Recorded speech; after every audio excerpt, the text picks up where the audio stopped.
Right, Apprentice of the Month. I think this is for September, but Owen was, I think he was on holiday, Owen, wasn't you? I think Owen was on holiday. Awarded by the supervisor Liam, who is instrumental in our apprenticeship programme. Owen's just had his review as well. He's getting on fantastically well. So Liam is going to give him his prize, which is a Scruffs winter essential pack to keep him nice and warm in the winter. Well done, Owen, and well done, Liam, for your tutorage. Well done, mate. Yes. You going to shake hands or what? You've got to shake. Oh, yeah. You know what I mean? Scared, wasn't he? Well done. But yeah, keep it up, Owen. Fantastic work, mate. Well done. Right, that's Apprentice of the Month done. So now I've got to go to Legal and General because I want to check out the Flint, and then I've got to see our development site, and then I've got to go to our development in Cairn as well. But anyway, I'll see you there. Right, let's have a look at this Flint plot now, shall we? It's all completely finished. Scaffold is down and it's all been done. Let's have a quick look, shall we? Look at it, looking lovely. There it is in all its glory. So just the front elevation, as you can see, under the eaves at the top there. So we've got the brick coins on the corner, and that's where it stops. Have a quick look, see if we can have a look here. Look. So there you go. So this elevation, just brickwork. So look, lovely job, lovely finish. That's it, finished in its entirety. So all done. We'll just let it go off a little bit and then give it a real good clean. We've cleaned the top, we've just got to clean the bottom now. Now it's been pointed, let it go off a bit more. Obviously it's a bit damp in the air and stuff.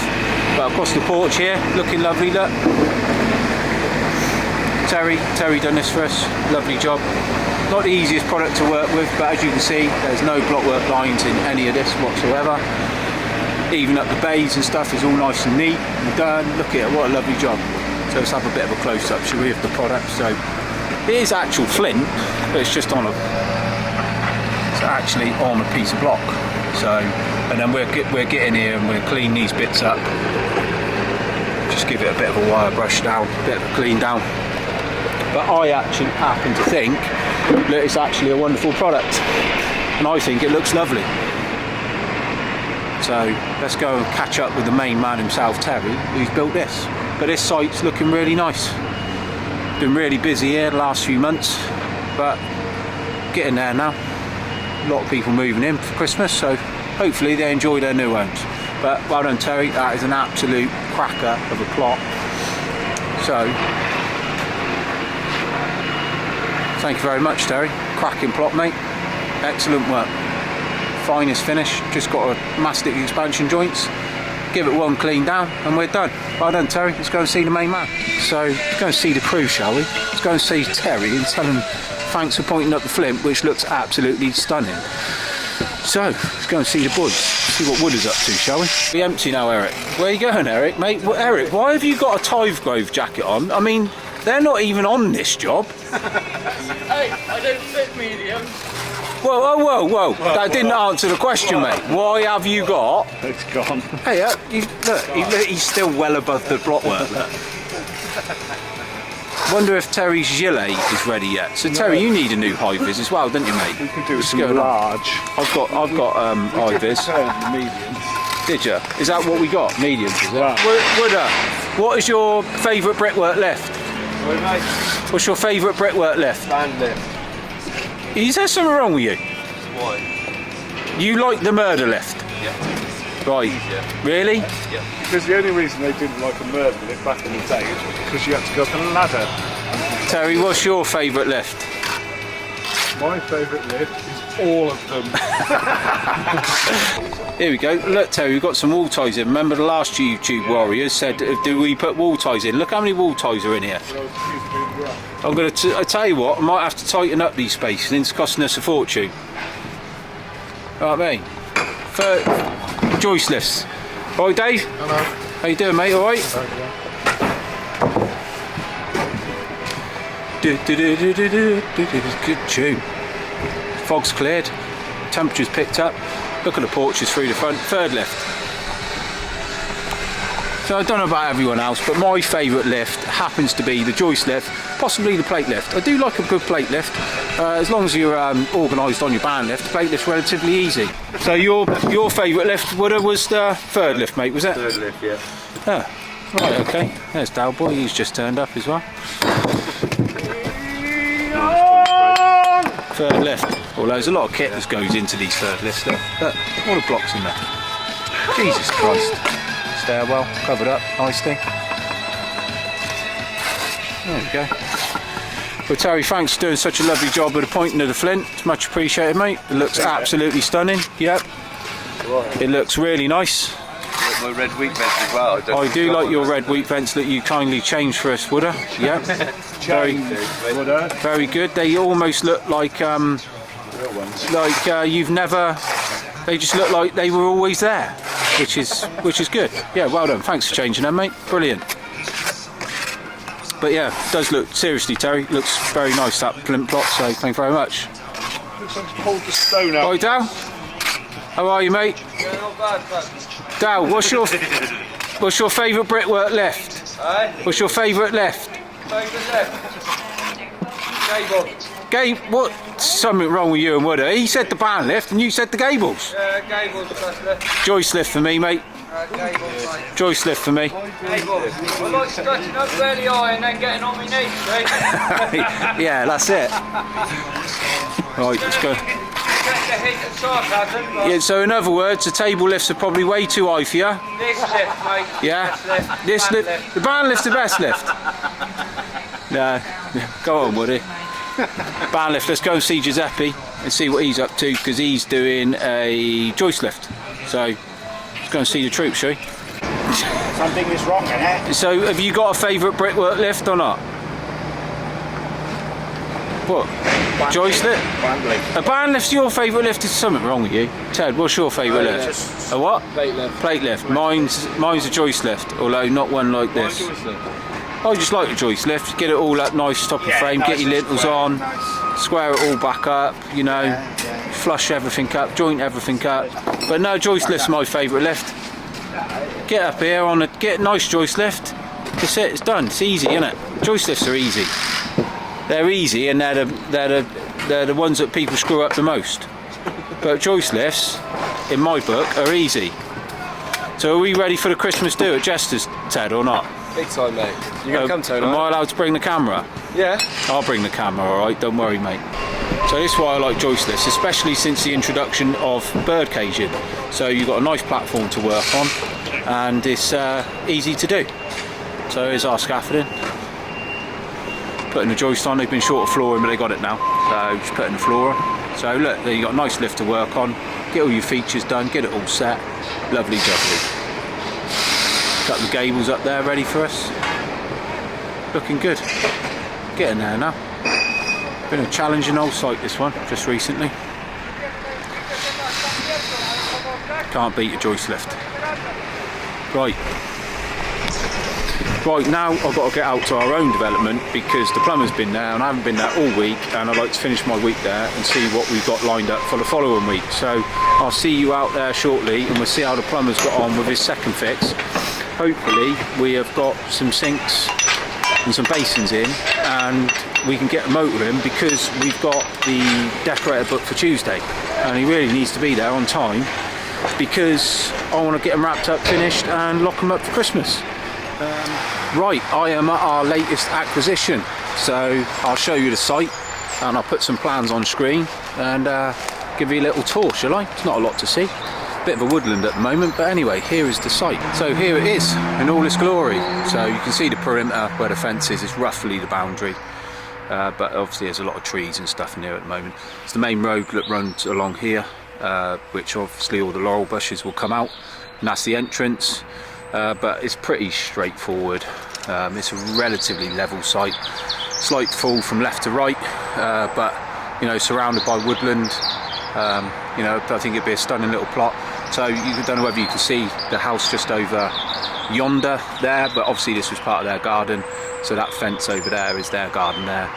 So no neighbours really, so to speak of. There's a house over there, but relatively far away. Obviously we've got to clear all these trees, and then we can get on with the foundations. So reserve matters, which is basically when you get outline planning, they basically council approve you know, a dwelling or two dwellings, whatever it may be, and then reserve matters are dealing with the finer details such as landscaping, what bricks you're going to use, tiles, doors, etc., slab levels, you know, what trees are staying, what trees are going. So we've dealt with all of that. The architect's dealt with it.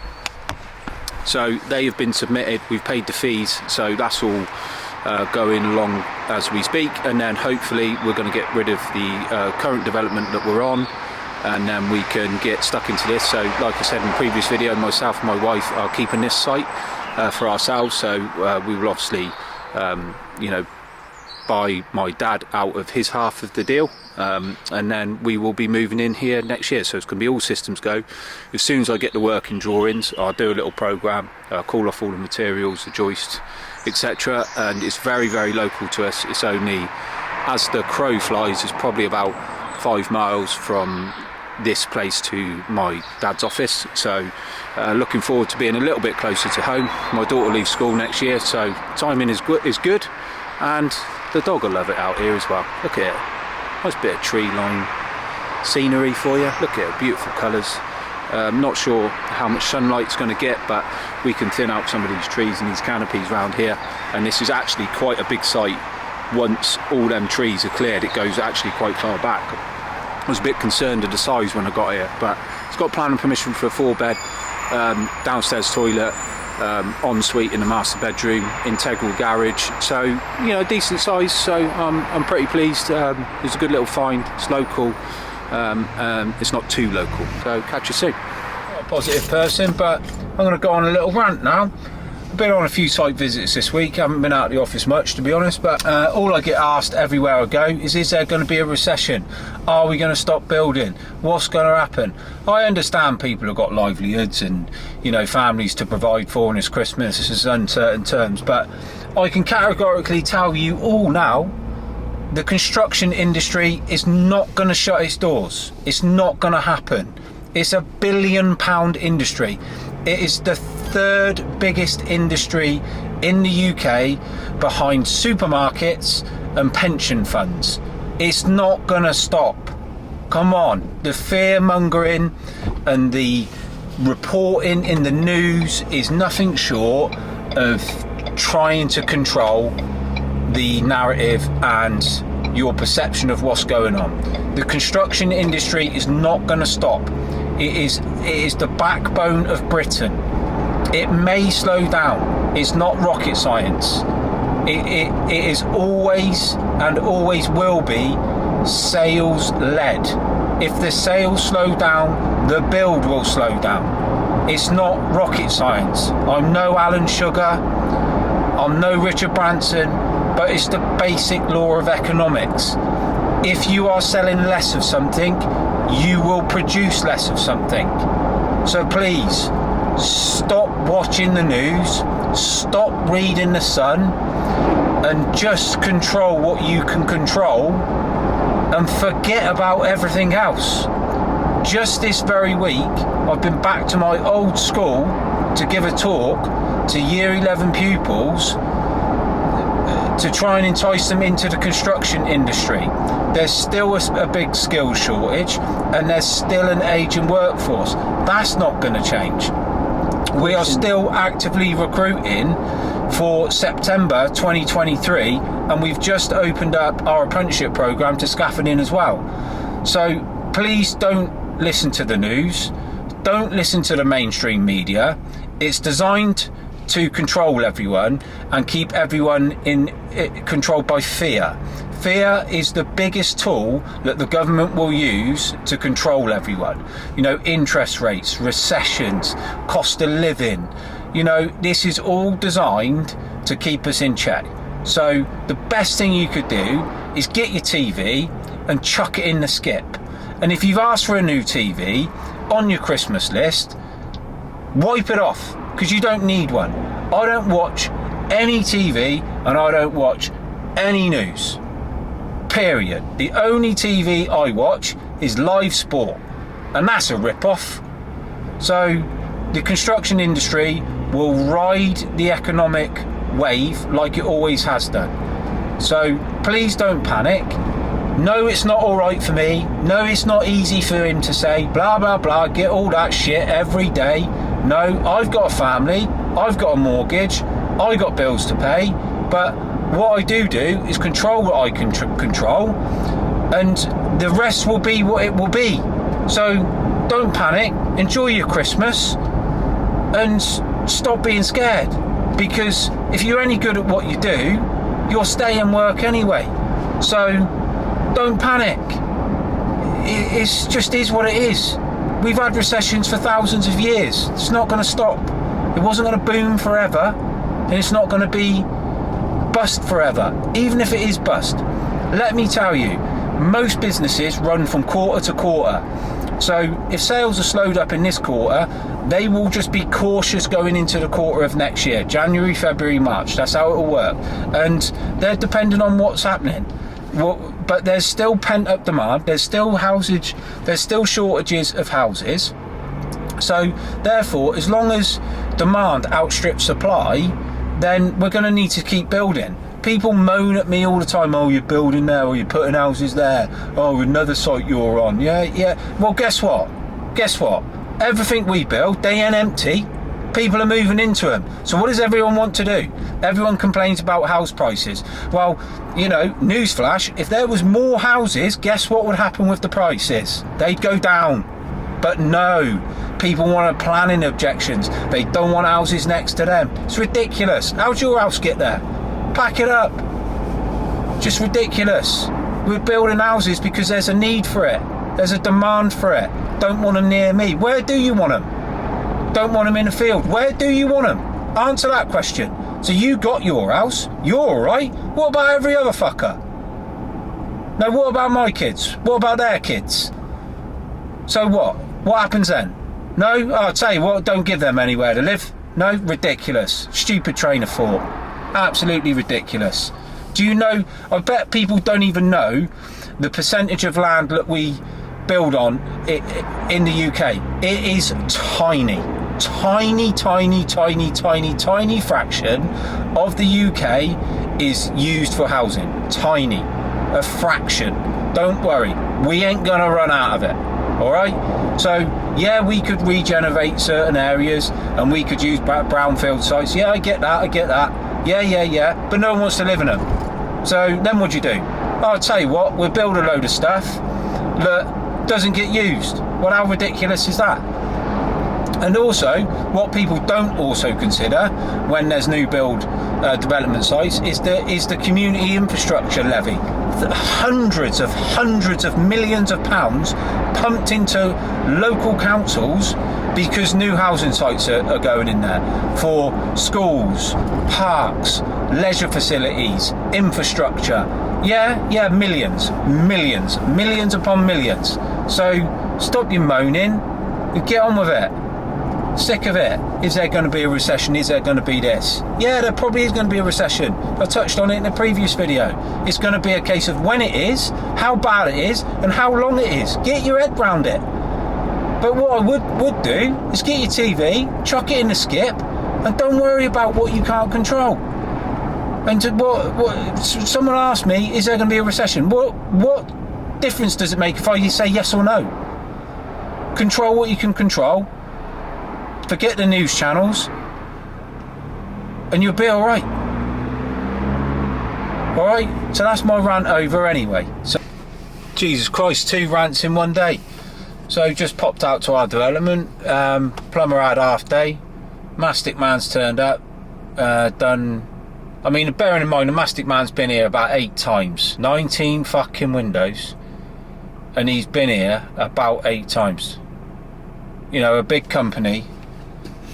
I mean, Jesus Christ. So he's come back today, he's done the front windows, and he's left the stone sills on the rear elevation. So now someone's got to come back and do 1, 2, 3, 4 under 4 stone sill windows. I mean, for the life of me, I don't know how these people have got businesses. The plumber started Wednesday, he weren't here at gone 9 o'clock Thursday, and he's done half day today, and he's half done in 2 plots. And not only that, the customer service in this industry is absolutely shocking. Absolutely shocking. From one particular mortar provider, I won't name any names, absolutely diabolical. the most unprofessional, unorganised, huge mortar supplier that I've ever had the displeasure of working with. And we spend a lot of money with them, let me tell you. We pay our bills, we pay them on time, and I still have to ring up to make sure that we are getting the product that we've scheduled in and we've booked in, that we pay for. And then they had the audacity to charge us about £100 for a ton that didn't go in on another site. I mean, the level of the customer service in this country, it leaves a lot to be desired, let me tell you. People run their businesses like it's always going to be a boom, but let me tell you, it won't always be a boom, and you look round and you have no business. So because how you treat people in the good times will pay you back when it's the bad times. So I'm extremely loyal to our suppliers and our customers, and I get people all the time ringing me trying to get our business, and I remain loyal to someone who gives us a good price and a good service and you got a relationship with.